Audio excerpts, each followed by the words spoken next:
This is Kolkata TV's podcast news. আপনারা শুনছেন পডকা। League shield দিলেন আদরের দিমি, পরের লক্ষ্য আইএসএল ট্রফি।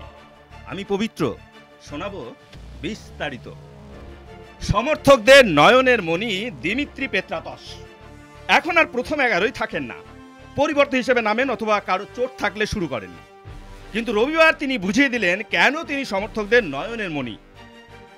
আগের মরশুমে ডুরান্ড কাপ ফাইনালে ইস্টবেঙ্গলের বিরুদ্ধে যে গোলটা দিয়েছিলেন তারই যেন কার্বন কপি হলো ওড়িশার বিরুদ্ধে। তার একমাত্র গোলেই আইএসএল লিগ শিল্ড চ্যাম্পিয়ন হলো Mohun Bagan super giant. ICC champions ট্রফিতে ভারত পাকিস্তান ম্যাচ চলছিল রবিবার, তা সত্ত্বেও যুব ভারতী ক্রীড়াঙ্গন ভরিয়ে দিয়েছিলেন সবুজ মেরুন সমর্থকরা। 90 মিনিটেরও বেশি তাদের উদ্বেগে রাখলেন জেমি ম্যাকলারেন, মনবীর সিংরা। সহজ সহজ সুযোগ নষ্ট করলেন তারা, যার ফলে রক্তচাপ বাড়ল সমর্থকদের।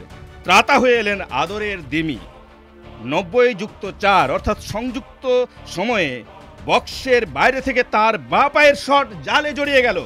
উৎসব শুরু হলো যুব ভারতীতে। টানা 2 মরশুম লিগ শিল্ড দখল করল মেরিনাররা। তবে কাজ এখানেই শেষ হয়নি হোসে মলিনার দলের।